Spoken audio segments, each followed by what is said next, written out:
Assalamualaikum warahmatullahi wabarakatuh. Alhamdulillahilladzi hadana lihada wa ma kunna linahtadiya laula an hadana Allah. Asyhadu an la ilaha illallah wahdahu la syarika lah wa asyhadu anna Muhammadan abduhu wa rasuluhu la nabiyya wa rasula ba'dah. Allahumma shalli ala Muhammad wa ala ali Muhammad wa ala alihi wa ashabihi wa man tabi'ahum bi ihsanin ila yaumil qiyamah, amma ba'd. Ikhwanul mu'minin wahtifillahi jami'an rahimakumullah. Sebagaimana biasa, izinkan Al-Fakir pada kesempatan hari ini ingin muzakarah sedikit berbagi ilmu. Al-Fakir ingin membacakan kembali kajian fikih sunnah kita, yaitu masih mengenai bab ma yukrahu fis sholah, apa-apa yang dimakruhkan ketika dilakukan di dalam sholat. Masuk ke poin yang ketujuh ya, perkara yang ketujuh, yaitu larangan menutup mulut dan memakai pakaian sampai menyentuh tanah. Kita bacakan dalilnya. Abu Hurairah radhiyallahu anhu meriwayatkan bahwa Rasulullah SAW melarang seseorang memakai pakaian yang panjangnya hingga menyentuh tanah ketika sholat. Juga melarang seseorang menutup mulutnya ketika sholat. Diriwayatkan oleh Imam Abu Daud, Imam Tirmizi, Imam Ahmad, Ibnu Majah.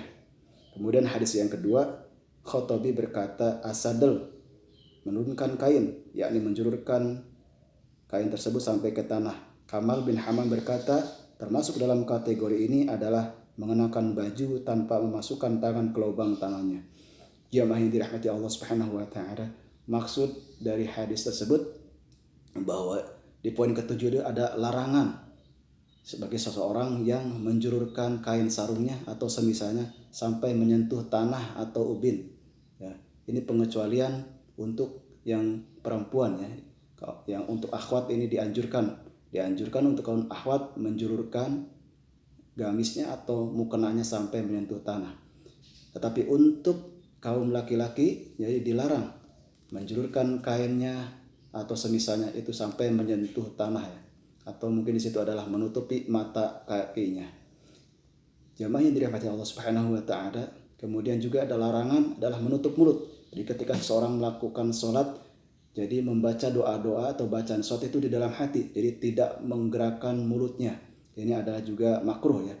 Jadi seharusnya ketika kita membaca bacaan sholat ataupun ayat Quran ataupun Fatihah dan sebagainya, itu hendaknya dilakukan dengan menggerakkan mulut kita.